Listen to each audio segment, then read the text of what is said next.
Welcome to the pit. We got two traumas from the T. 5 minutes out. Okay, copy that. Welcome to Decoding TV's coverage of The Pitt Season 1 on Max, the one to watch for HBO. The Pitt obviously just wrapped up its 15-episode first season. It's been renewed for Season 2. It's been a hit. Everyone's talking about it. I'm David Chen here with Patrick Klepek. We are going to discuss, spoil, and dive into everything that happened in the first season of The Pitt. We're going to talk about our overall thoughts as well as dive into some of our favorite plot lines and ideas from the show. So Patrick Klepek, let's get into it.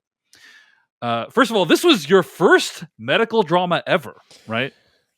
That I've watched seriously, you know what I mean? Yeah.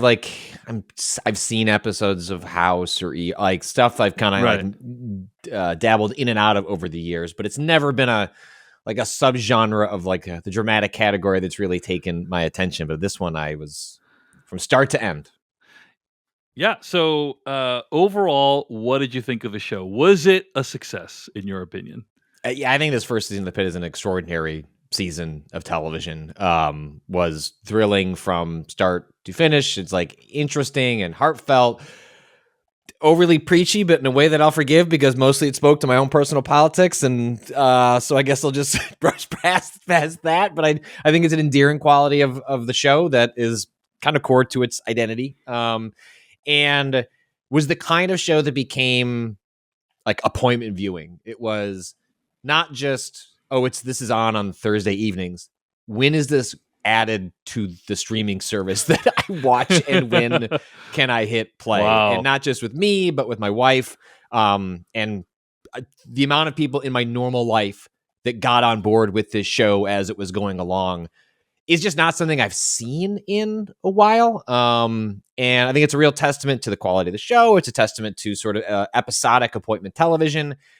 I had a wonderful time with The Pitt. I laughed, I cried, you experience all the emotions, sometimes all in a single episode.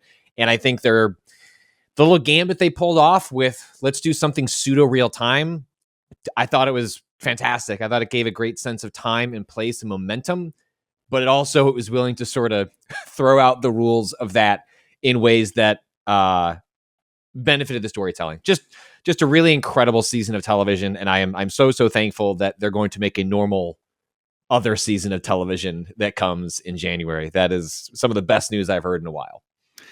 Normal in what sense, Patrick? Just that we're getting one in the near future? How they used to make television. Yeah, how they used to do a season. We used to be a society. We used to be a society. We did used to live in a society. You'd have the end of a season, and then 10 weeks later, you'd have another season. That's how it used to be. You got more than 8 episodes. They all went for about an hour, and then 6 months later, you could start talking about what was happening next.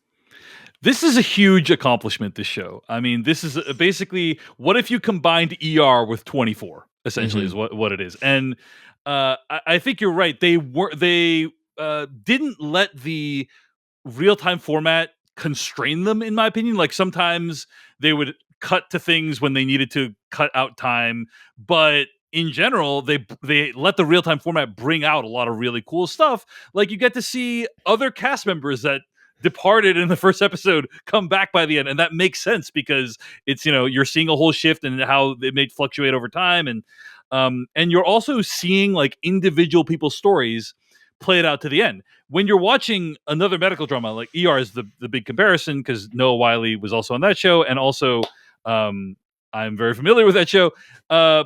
Sometimes they would treat a patient, and typically, not always, but typically, at the end of the episode, that is when the story for that patient is over, right? That's usually how it has gone in the past. With this show, you're following a patient through multiple episodes and seeing how their stuff concludes. And what's great is knowing that it's real time. In general, not always, but in general, hey, I'm going to get some resolution to whatever's happening on screen. Not always, but and that's really cool. That's a great viewing experience. So I think it's just tremendous what they've been able to accomplish with this season, and doing something that I think has rarely been attempted in the past, and doing it at a very high level of quality. On that note, I will also say that I don't know that the show got better as the season went on, but I think it remained consistently high quality. That's what I would describe it as. I don't think it got way better, got way worse, or but it's just like there might have been like a couple of plot lines that I didn't like, but overall, it maintained the same level of intensity and quality throughout its entire run. And even that is like, you would think, oh well, it's the same shift, it's real time, like, but that takes a lot of skill to do what they pulled off, to come up with enough intriguing storylines and to make use of the format and to make use of the cast in a way that's consistently engaging is just really well done. So anyway, Patrick and I both loved The Pitt season 1.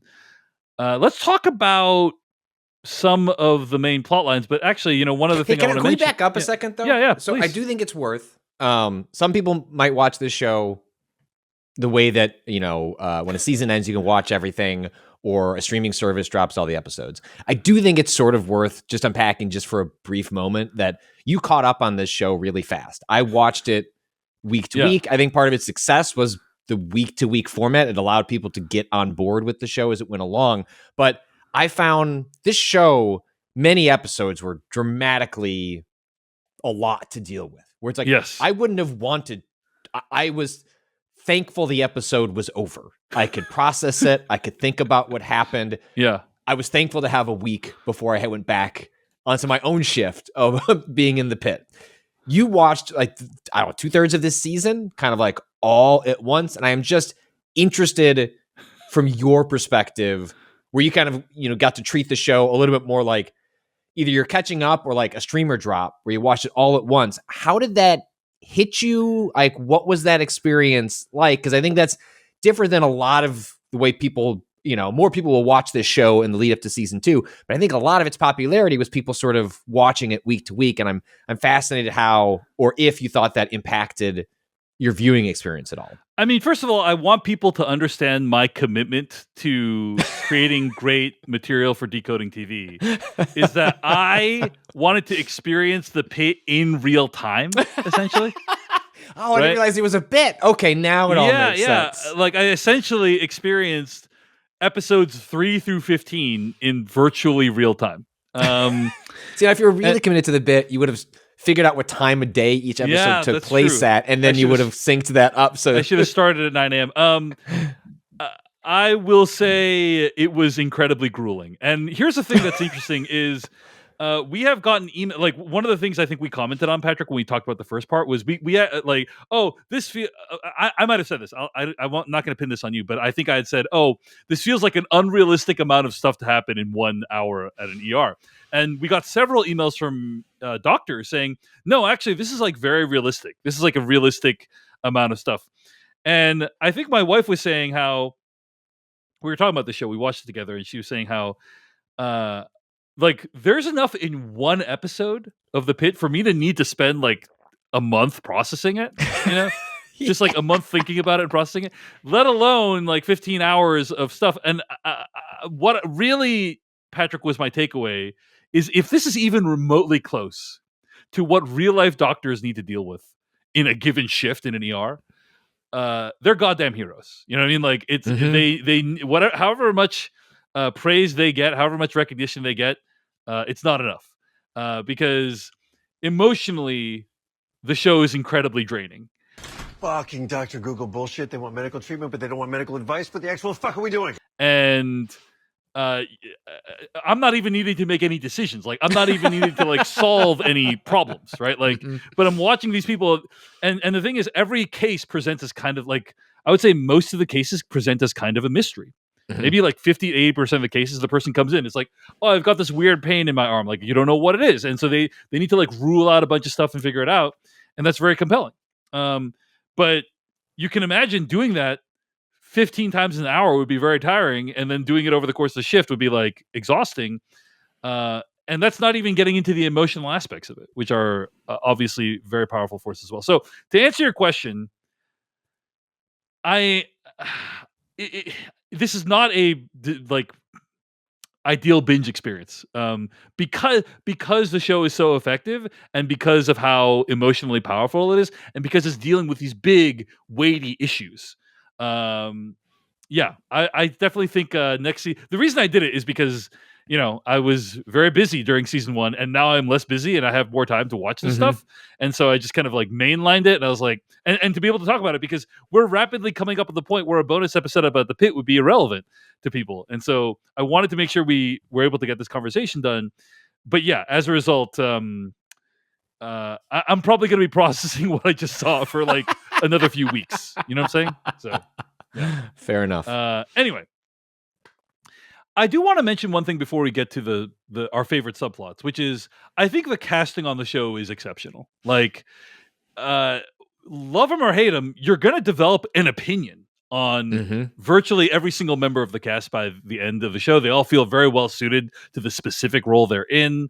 Everyone felt super believable. Even the patients, like, they all felt like, oh, I believe that person's suffering from whatever they're suffering from. Most of them are like unknowns. Like the patients are people I don't really recognize. And so that actually helped with the believability of the show, in my opinion. But yeah, I kind of would love to hear if you have any favorites, Patrick, or any least favorites from the cast, any stories from the cast of characters that you're particularly compelled by or not. I think it's a real testament to the show that I didn't find myself really ranking or even like kind of like pulling I felt myself just pulled along with the show with all the different characters. Maybe I have a preferred storyline, like I want to see what's happening there, but I always found myself so swept up in the momentum of the show that I never really, I don't know, the show never really gives you that much time to breathe. Like between, like you're always kind of ushered off to the next thing, that I didn't find myself aligning in a character sort of way with the show, which is interesting given that the Pit has developed. There's a really good, one of my favorite newsletters. It's called Garbage Day. It's basically about internet culture. It's primarily written by a journalist named Ryan Broderick, but with a bunch of other people. The most recent newsletter that just came out, I think this morning, has a whole section in the opening about the shocking amount of Pit fandom related to shipping of characters. Shipping is when go ahead. Fandoms will mash, like I would like these two characters to kiss, and maybe they want that wish fulfilled in the show, or that will happen as just part of the fan culture, fan fiction sort of thing. And so it gets into all that, and it's just shocking to see something like that in a pretty grisly like show like The Pit, and yet it has happened anyway. And I just never. That's not how I connected with the show. I kind of liked the cast kind of equally, and like I sort of like washed between them without much of a rooting interest in where I ended up. Did you find yourself like particularly like attached to certain storylines, like wishing you get drawn back and forth? Absolutely. Okay. I mean, big fan of Dr. Melissa King. Oh, cool. Well, that's just too easy. That's just too Taylor easy. Dearden. And I also liked Dennis Whitaker, the younger kind of less worldly doctor. And I would say the character I really despised was Dr. Santos, who I posted about this, and I posted on Blue Sky. I was like, are we all supposed to hate Dr. Santos? And a lot of people really objected to that. They said, because here's the thing, I'm used to that kind of archetypal character who is an asshole on these medical drama shows. I mean, there's many House. From my experience, Dr. Romano from ER, if you watch ER, you'll know who Dr. Romano is. Where like he's kind of this huge asshole, but like he has the goods to back it up. Like he's very smart and he can do things that no one else can. Whereas Dr. Santos acts like the asshole, but has no real, like, she has some skills, but like, and she made some good decisions and saved some good people, but like they're the intern equivalent in on this show. But she's super inexperienced. She does mess up a lot. And therefore is like only kind of like at the end of the day, I think it's only kind of average. And a lot of people, I think, sympathize with Dr. Santos because she's essentially trying to put out the alpha male image, right? That's what she's trying to do. But like inside, she's actually much more insecure. And a lot of people relate to that. I don't know. I found it to be like a mixed bag at best. That said, she does do some very nice stuff towards the end of the show. So, but yeah, anyway, I had a pretty strong reaction to the different Doctor characters. I am curious, just by the way, where do you stand on the Dr. Santos question? I think you're supposed to dislike her. Like, I'm not going to take away people's interpretation or response to, like, here's how I responded to this character and how it made me feel. But I think in the thrust of the show and the writing of the show, villain is the wrong term. The show doesn't really have the system is the villain, sort of like is like, Right. and sort of the broader commentary the show is doing. But I think you're supposed to look at this character as arrogant, and have they earned the right to that arrogance? And then the show tries to counterbalance that with the quieter moments with her, and like how is she acting around people when she's not putting on like that persona, that alpha persona, to sort of like get through the day. So I think you can be sympathetic to the personality she's sort of putting on like a suit, and also like take a fucking chill pill. Like, I think I believe that's how the character is written. And then your mileage may vary based on what sounds like some of the feedback that you got was, I see myself in this person, thus. And if you don't see yourself in that person, or might find that kind of personality irritating, I think you're going to, naturally have a little less like sympathy for the asshole being an asshole. But she acts like an asshole, and then, but that's not the complete picture of her, which is, I think, speaks to this show has so many characters, like, and yet they all feel pretty full. I think my philosophy is, if you're going to be an asshole, at least have the goods to back it up. That's kind of how I feel about it. That's like my life philosophy. I'm not saying that's like okay, I'm not saying I think people should be assholes. I just think if you're going to be an asshole, at least you have to have the goods to back it up. And many times she demonstrated she didn't. That said, she did have some saves, particularly towards the end of the show. All right. But let's talk about specific plot lines that we were fans of. Patrick Klepek, I am curious. We each brought a few that we really resonated with us. What's one of the ones that resonated with you? So this one is a little bit of a cheat, but it helps me. I can parlay right off to what we just talked about, which I think one of the most masterful thing this show does.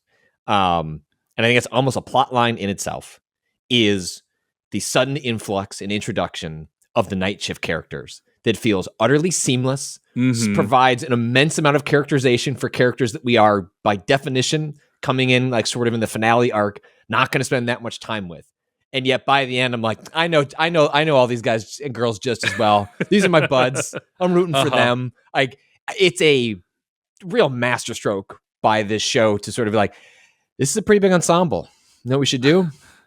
We should add like 6 more characters, and like you're gonna feel like really invested in a bunch of them. And the fact that the show managed to, like, I was a fan of those characters, and then just a fan of its ability to pull that off, because that is just such a challenging thing to do. And yet I found by the end, it's like, well, I don't want to leave any of the. You know what? I think HBO. I know that we're doing a second season, but like, what about the Pitt night shift? We just don't have to stop. We could just keep going with these characters. And so that was like the elegance, the way, several of these characters who I'm fond of, I can't even give you names, but I can give you like very identifiable traits about them, which allows me to sort of think about them and what they were doing. Like, but when the shooting occurs and they're like getting the influx of ambulances, towards the end of the season, and Dr. Robbie goes out, and it's one of the characters who is kind of grabbing those ambulances. They come in and sort of characterizing where they're going to go based on their level of need, and he's like sipping on the Dunkin' Donuts coffee with a straw, and like just keep sipping, and like the up and down look that Robbie like gives that character tells me 3 episodes worth of information. I did really like that, because Dr. Robbie's like very skeptical this guy can do his job, right? And then, but by the end, he's proven himself, So I really appreciated that. But it did create this tension of like, wait, is this guy actually know what he's doing? And I like that it gave you that uncertainty. So, speaking of Dr. Robbie, I am curious. Like, first of all, Patrick, that was in fact a cheat. So that wasn't a patient subplot. But you're right. The night shift is really well done. I am curious if you had an opinion on Dr. Robbie in general. In my opinion, overall, great doctor. Not perfect, but he's kind of, if he was my doctor, I'd feel very reassured. What do you think? I think I think that was an incredible character, top to bottom. I think you have more history with shows like this. I think part of what I found really compelling about The Pitt was it did not shy away from the fallibility of these people, of like these people, like they're characters, yes, in a television show, but it really spends time with like their weaknesses and when they fail and when they try too hard and when they make a poor judgment and what are the consequences of that. And I found all of that to be really compelling, and like that we see that across so many of the characters, but obviously our through line through the entire show is Dr. Robbie and him dealing with the aftermath of those early days of COVID and his mentor and how that ripple effects out to all sorts of just different decisions he makes across the course of this season. But the fact that this show, and with Dr. Robbie especially, was like willing to show these people be heroes that also fall and not just pick themselves up, but like have to be picked up by others, was like some of those powerful stuff in the show. Yeah. And it all kind of intersects through Dr. Robbie. And I think it'd be very easy for that character to have just been the hero character. Like the characters who fail, the characters who fall, the characters who make mistakes, it's everyone who orbits Dr. Robbie. But like for this to do it all in its first season, to center on his sort of struggling with the idea of not being perfect or just being able to be that like sort of mentor figure, I thought was like a really powerful core for the show that really, really made it sing. I agree completely. I also find it very compelling. I'm not a doctor, but my sense. Oh, okay, noted. Yeah, thanks, Patrick. My sense was that on multiple occasions, other doctors were pressuring Dr. Robbie to do a more invasive form of treatment, like a crike, which is something that happens when they need to like make an incision and then create an airway. And Dr. Robbie would consistently try to do something that would prevent that from happening or not need that happening, or he'd use some old school method that like no one has ever used in like 10 years that he learned when he was a medical, and just like it just kind of reinforces how important institutional knowledge is and tribal knowledge is in a situation like medicine. And yeah, he just kind of radiates competence and care. And yes, he does lose his temper and loses composure, but like, so would anyone in these situations. And so he's a very like relatable, sympathetic character. Okay. I guess I want to talk about a couple plot lines. One of them is I really appreciated the plot line with, I believe it is Helen and Jeremy, who decide basically to let their dad die. This is one of mine. We didn't share which stories we were picking up on ahead of time, but there's a lot of family stories across the season of The Pitt, and I think it will be no great shock to find that I found myself resonating with a lot of those, including this one. Yeah, I thought the Helen and Jeremy one was really powerful because first I think they decide they want to like put the tube in, and then and it becomes clear actually it's just prolonging his suffering. So then they make the painful decision to like remove it, and then you see on screen like that is the right decision. Like at least then they get to actually experience being with their father towards the end. And Dr. Robbie teaches the 4 things of I think it's thank you, I love you, I forgive you, please forgive me. Very moving. Probably going to use that. And yeah, just overall like a beautiful depiction of what it is like to be with someone you love towards the end of life. And it spans like 4 or 5 episodes, if I recall correctly. Like it's a multiple episode arc that made probably the biggest impression on me out of anything else in the show. Patrick Klepek, sounds like this also resonated with you. Any thoughts on that?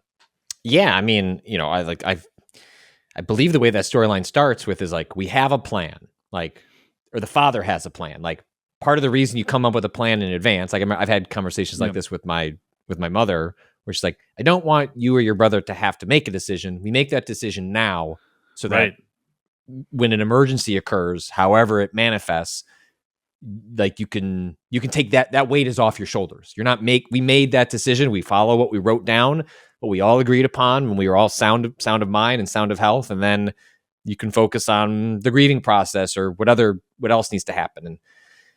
And they do have that. And then get cold fucking feet. And that's like such an understandable like position to be in. And the complicating layers they have between like the brother and sister, like the brother in front of Dr. Robbie and the other doctors are like, yeah, like I support my sister. And then the moment she leaves, like, I don't actually, like, I'm not, and like, that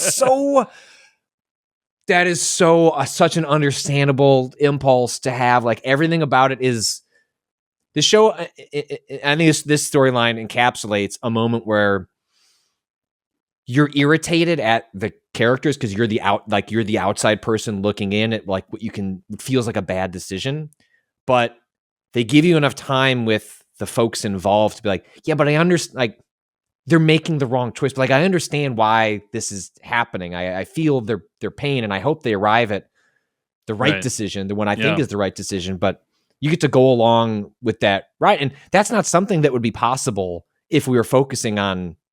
And I think it's like how many of these storylines, like the reason they work as well as they do is there's not enough here for an hour. And if we were going to do it for an hour as a full episode, got to wrap things up. And actually, part of the reason this story or other stories work is because we can give these characters time. We can give the audience time to like sit with it and come back to it and change your mind or have your feelings shift on it. And so I found all that to be exceedingly powerful as they came to make that decision. And there's just so many of these scenarios, and this one included, where I just think, it's why in the beginning of the show, when you and I watched the first 2 episodes, I think it was, like, wow, I hope there isn't some major trauma that happens at the end of the show, because it seems like the strength of this show are these individual moments. And I think the show got to do both. Like, I don't think the major trauma that happens with the shooting, it comes at the expense of the smaller stories. I think everything gets the time that it needs to breathe. The way, like, these very human stories, these very relatable stories, not everything has to be. Part of what's extraordinary about The Pitt is how it's ordinary people doing extraordinary things in ordinary situations that seem extraordinary. And The Pitt doesn't feel like everything has to be the biggest day that's ever happened is right now. Yeah. And that can kind of happen with case of the week stuff, and it allows mundane stories to take on more import and more weight. Let's talk a little bit about that mass casualty event, because it's obviously something that was a huge part of the season. One thing I really appreciated about The Pitt is it spends the first, I'm going to say 10 to 12 episodes introducing you to how they do things. Like, you get a sense of the rhythms of how the shift goes, and you look at the board and you choose the thing, and then you do the thing, and then you follow up with the thing, and then you discharge a patient, blah, blah, blah, blah, blah. And who's good at what and who's bad at what. Like, you have personalities completely sort of crystallized in your head. And then something like extraordinary happens, or this mass casualty incident happens, and then they say, basically all that stuff, we're basically throwing that out. We're doing a whole new set. People have tags on the things now. We're all like, there is no more charts. There's no more sending away for testing. You are deciding right now whether someone lives or dies in the first few seconds that you see them. And I just thought it was a really incredible I think it's rare to see it depicted like this. There have been other medical shows that have had mass casualty incidents for sure, but just seeing it with a level of detail of like, what are the mechanics of, we have to move the blood from here to here, the equipment from here to here, like all this stuff. The show is really steeped into the details and the mechanics of how they accomplish these things. And to have such a paradigmatic shift in how the place runs, 12 episodes into the show, I just thought was, again, really extraordinary and well done. So, anyway. And I think related to that is, I was not prepared for how gory is the wrong word. I don't. How would you describe the realism of the show? Graphic. I think graphic's the right word. But it doesn't feel indulgent, and it doesn't feel like it's there to shock you. I think actually, like, it's so smart in the way that it deploys, where in other shows, like a network television show, something where there had to be a little more consideration for what they could or couldn't show, or what they're willing to or not willing to show, there's a camera cutaway. And here, so much of what makes The Pitt work is its seamlessness. Like, it's the handoff between like patients coming in, learning their story, solving the mystery, how they solve the mystery. And like, part of solving the mystery is like the actual medicine. And here, across The Pitt, they don't cut away. We're not just a camera shot up at the doctors while the squeamish stuff happens below. Like, you're there in it. And again, I don't think it's indulgent. I don't think There's gonna be other ones. I feel like everyone finds a different fear over the course of the pit. You know, like I would talk to people that watch the show. It was like, that one fuck you up. And it's like, that one really got me. Like, oh, that didn't really bother me. Like, but a different one is going to bother you. But I think that's part and parcel with what makes the show work as a whole, is that with a lot of other medical dramas, the kind of competence porn that like runs throughout the show, that line is broken if you can't continue that with the medicine. In here, you feel like you get a complete picture of the medicine and how you treat someone, and that includes bodies are disgusting and like blood goes everywhere, but that's part of the process. Agreed. Patrick, what's another plotline that you found compelling? The measles storyline, where that was one of mine too. Which, like, I cannot imagine when they were making this that they knew when the episode came out we'd be in the middle of one of the largest measles outbreaks in America in the last few decades. Right? They said explicitly it was just a unhappy coincidence. Because that was definitely like, as a lot of like the weekly recaps and cast crew interviews were coming out, people were like, well, haha, and they're like, yeah, like this sucks. Like it was just like this isn't why this is here. This is unfortunate. It was unfortunately prophetic of a moment we would be in.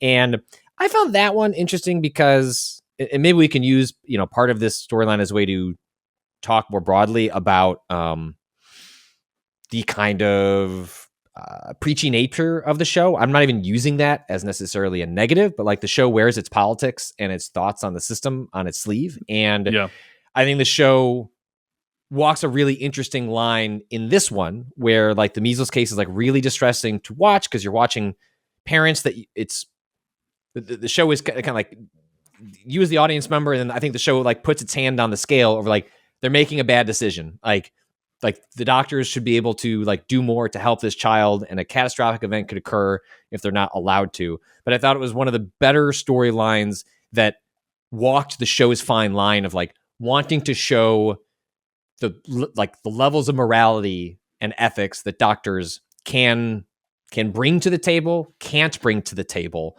when they speak up, when they don't speak up.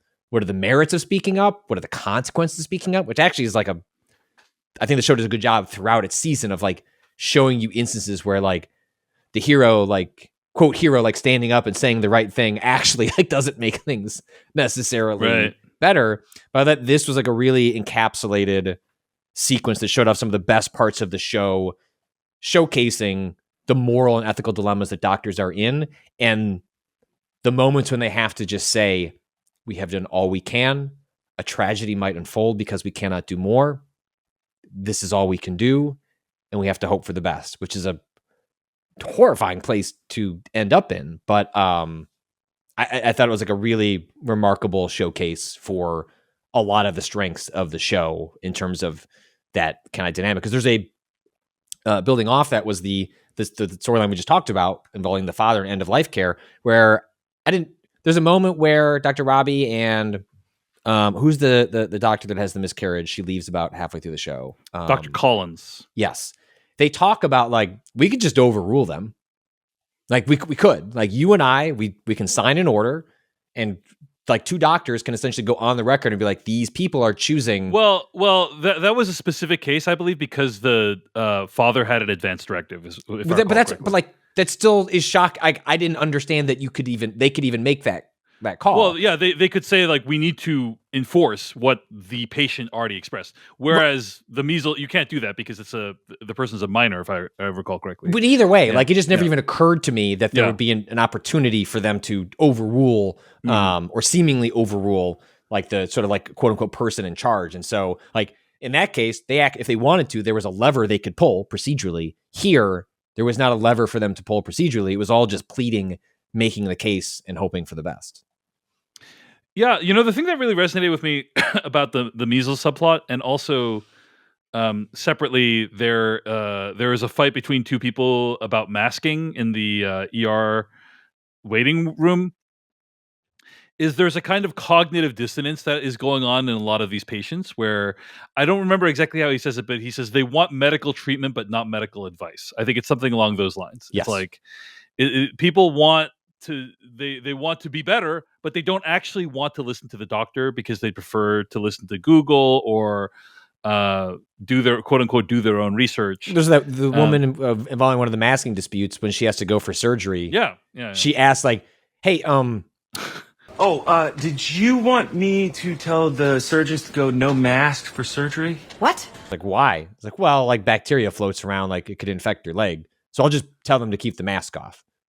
No, they could put the mask on.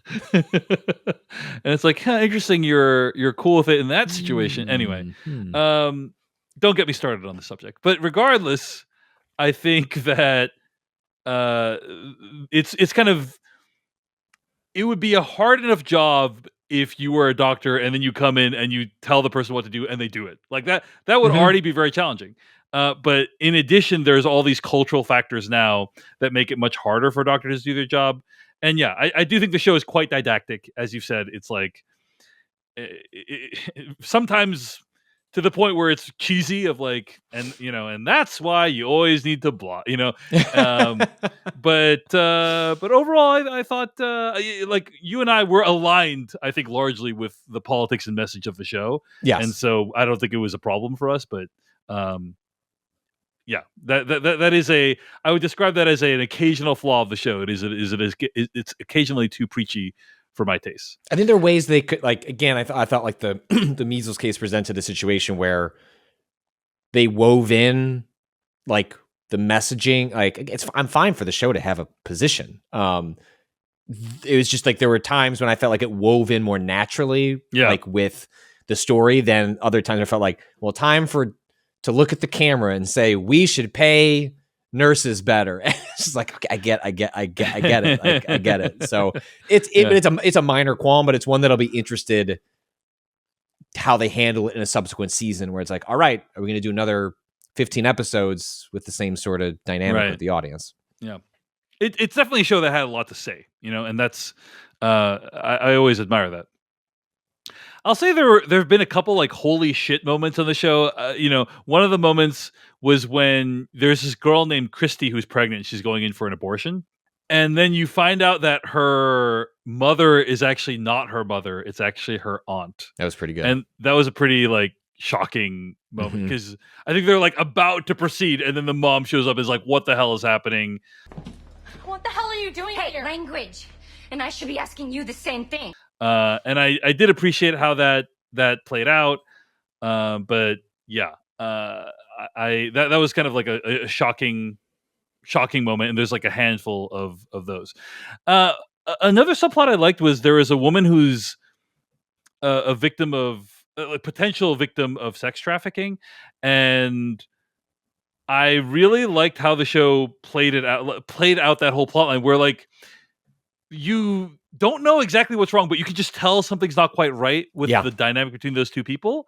And then ultimately, like, there's no resolution. Like, you don't know what happens to those two people. You don't know. Yeah, and that's the thing is, like, if you're in this situation, if you're a doctor in this situation, you see someone, you give advice, and often you never see them again. And you don't know, like, if your advice helped or not.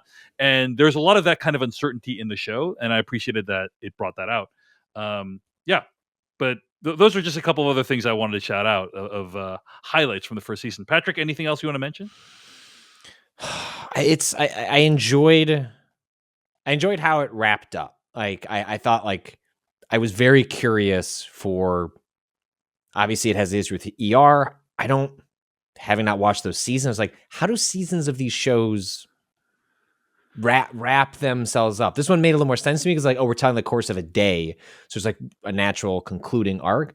But like having that scene outside with them, like, kind of drinking beers, sort of like, you get a sense of like what they're doing a little bit outside of the pit, the hospital. But it does seem like this is kind of the show that is going to contain itself to the location, and we have senses of what's going on outside, but our camera's only going to go as far as the park, outside of the place. And I think that is an interesting way to frame how you're going to tell, because they've already said that the next season of the show will take place a couple years later. It'll take place over the 4th of July weekend. Maybe I think the 4th of July itself might actually be the date that it's set on. And given that I expect the second season to also be set in a single location. I'm just really curious to see how they do. How do you catch the audience up with what's happened with all their characters when we can't just do flashbacks or, cut to an apartment. And so the ways that the show manages to turn a constraint into an advantage, I thought was extended out even towards the end when they head to the park, which is like, how do we give everyone just a tiny bit of resolution break from this place, given that we're constraining ourselves to not leave the hospital. I also like that Santos offered her place to the guy, Whitaker, I think, right? Yeah, that was a nice good gesture, and it's like, oh, she does have some redeeming qualities. That was kind of my reaction when watching that scene. But yeah, it was a very solid and satisfying ending, I thought. Very like emotionally satisfying, and you felt like a lot of subplots got concluded in a way that felt like, hey, I felt like I've experienced the full story with these characters. Hey everyone, David Chen here. Thank you so much for watching that video from Decoding TV. If you want to get an audio version of the show, all you got to do is go to podcast.decodingtv.com. And if you want to support what we do, get ad-free episodes of the podcast and also bonus episodes of the podcast, go to decodingtv.com and become a paid member. Of course, you can also like and subscribe for more. We appreciate it. Thanks. See you later.